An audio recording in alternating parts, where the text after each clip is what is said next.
Icyaha ni imungu itaboneka, ni ibuye ry'urutare ritameneka, ni urubore rw'umubiri rutabonwa, ni inyongozi y'ubugingo butavugwa, cyane igishushanyo cy'umwijima.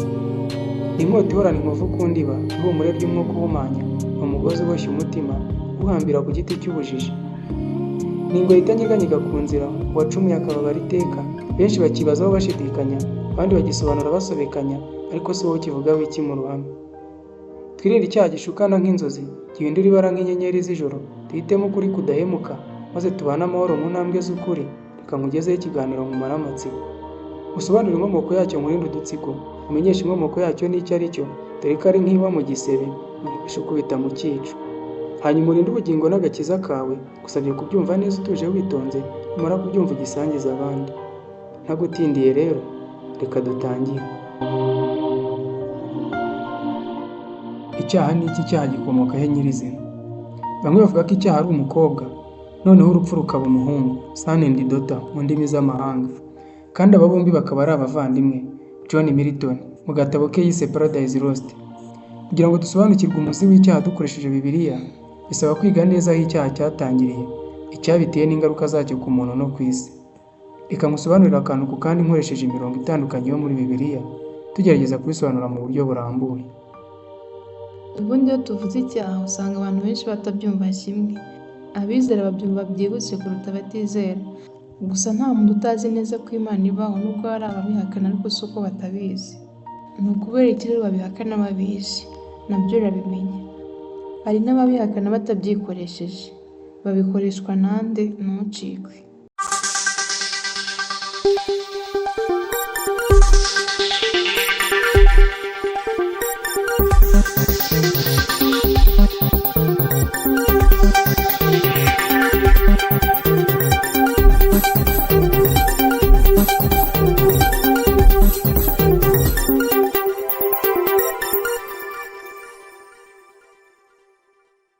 Icyaha cyatangiriye he? Iyo twinjiye neza mu kuboko ibyabayeho byose, haba mu isi cyangwa mu ijuru, usanga icyaha cyaratangiriye mu ijuru. Ibyanditswe bitwereka ko mbere y'uko icyaha cyinjira mu isi, cyatangiriye mu ijuru ku muyobozi w'abamarayika Satani. Ezekiyeli 28:15-17. Wari utunganye bihebuje mu nzira zawe zose uhereye umunsi waremweho, kugeza igihe wabonetsweho gukiranirwa. Wuzuyemo urugomo ruzanwe n'ubugenza bwawe bwinshi bugutera gucumura. Nicyo cyatumye mwirukana nk'uwanduye nkawukura ku musozi w'Imana. Narakurimbuye wa mukerubi we, ngukura hagati y'amabuye yaka umuriro. Ubwiza bwawe nibwo bwateye umutima wawe kwishyira hejuru. Kubengerana kwawe niko kononye ubwenge bwawe. Nakujugunye hasi ngutangariza imbere y'abami kugira ngo bakwitegereze.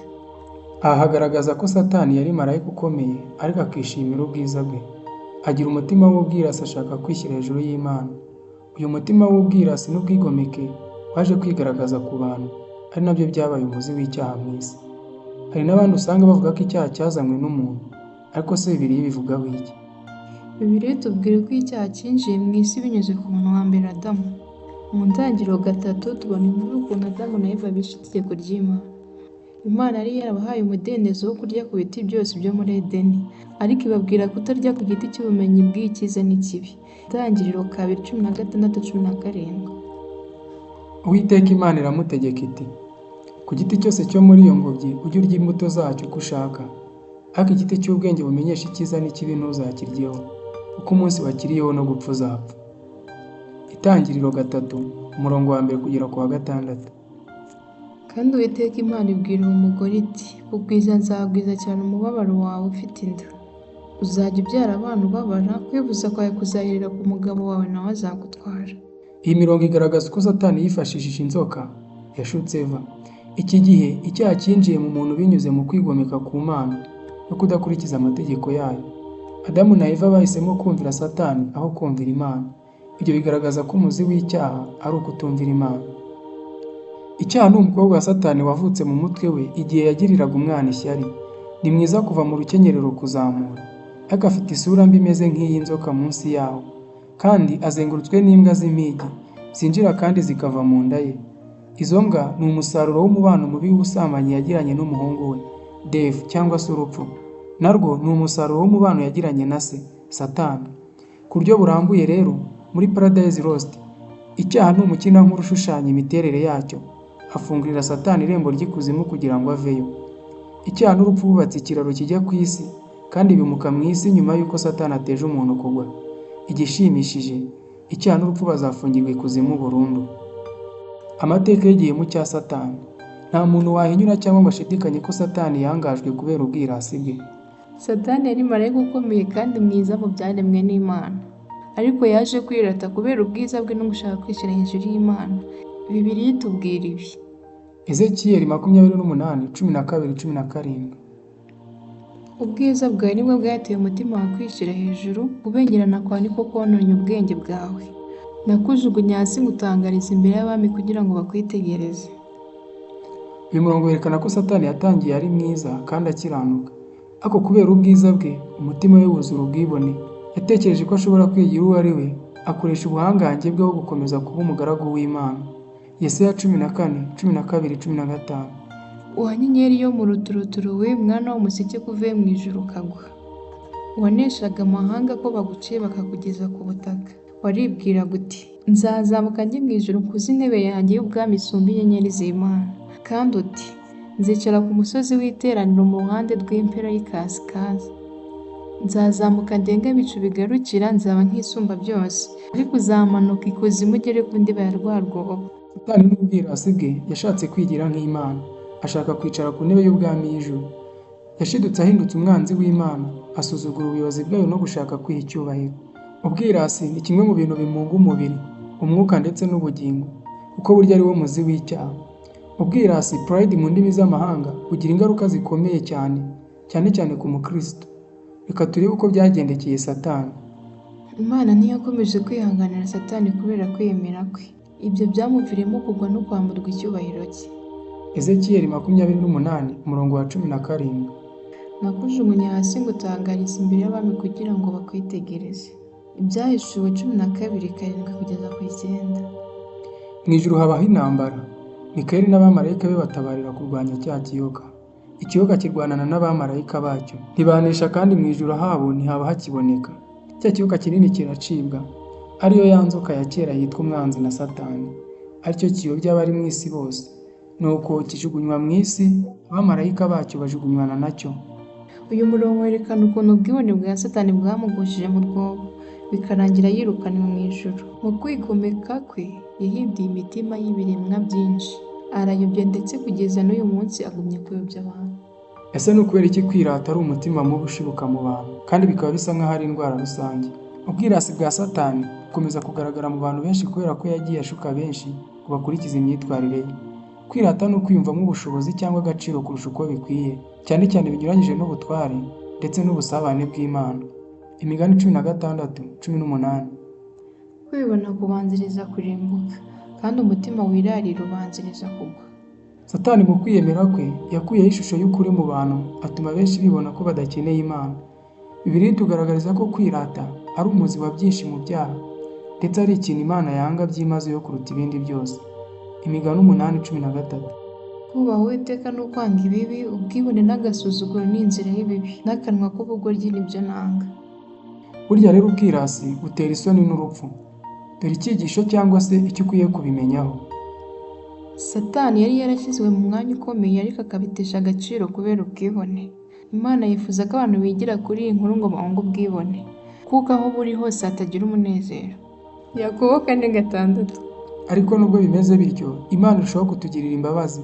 Nicyo gituma ivuga iti, Imana irwanya abibone, ariko abicisha bugufi ikabahera ubuntu. Ibi bivuga ko umuti w'ubwibone ari ukwicisha bugufi no gusaba Imana kuyobora ubuzima.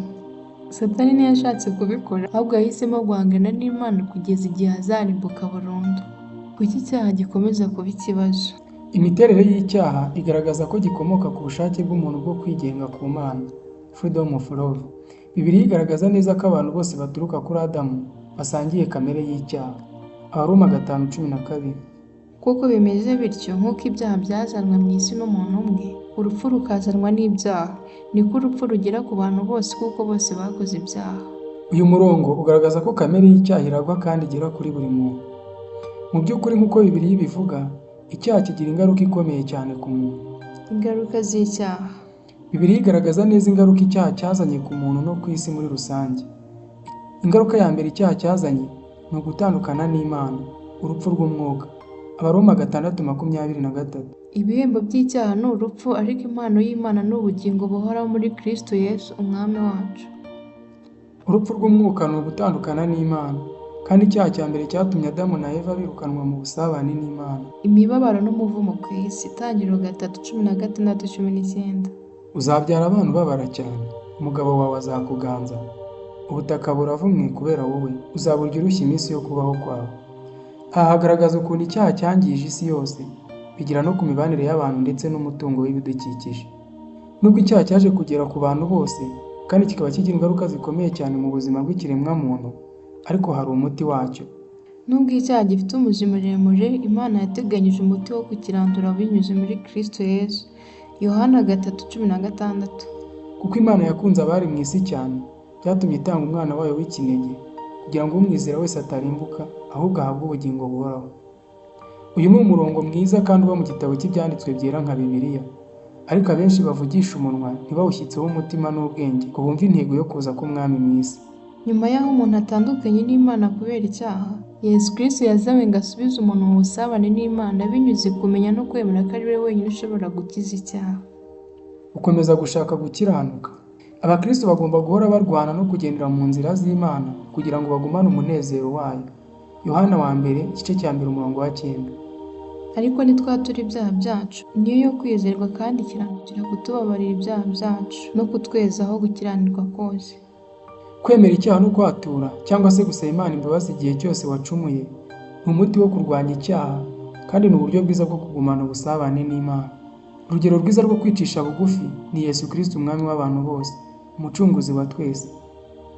Yesu Kristo yatweretse urugero rwiza rwo guca bugufi. Bibiliya igaragaza neza ukuntu Yesu yagaragaje umutima wo guca bugufi, bitandukanye na Satani wari warashyize imbere kwishyira hejuru. Abafilipi 2:5-8.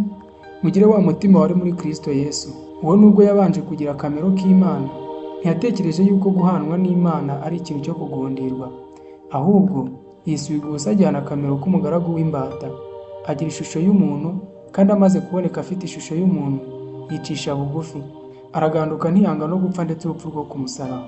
Yesu Kristo ni urugero rwiza rw'uko ubwibone bugaragara nk'ubusa imbere y'Imana, ahubwo kwicisha bugufi no guhora mu bubasha bwayo nibyo biganisha ku gakiza nyakuri. Dore icyo ukwiye kumenya ku cyaha mugenzi ugana mu ijuru, nawe ugishidikanya ku kwizera kwawe.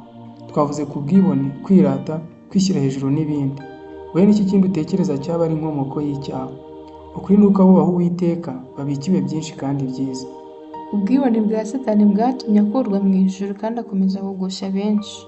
Imana iduhamagarira kwicisha bugufi kugira ngo twirinde guharanira icyubahiro kitari icyacu. Imigani 22:4.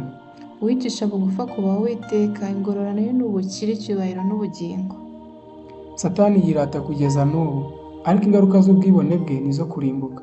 Iyo dushyira imbere kwicisha bugufi, dukurikira inzira ya Kristo aho gushyira imbere inzira ya Satani, Imana yanga ubwibone kandi izatugororera ubugingo buhoraho niduhitamo gukurikiza inzira yayo. Umuzi w'icyaha ni ukwikunda, kwishyira hejuru, ubwibone, kutihana, kutumvira no kwigomeka ku Mana. Byatangiriye ku muntu wa mbere Adamu, bikomereza ku buryo kamere y'icyaha iragwa. Nubwo ingaruka zacyo zikomeye, Imana yateganyije umuti w'icyaha binyuze muri Kristo Yesu. Gukiranuka no kwihana nibyo bizatuma umuntu asubira mu busabane n'Imana. Bibiliya idusaba guhunga icyaha no gukiranuka kugira ngo turonke ubugingo buhoraho.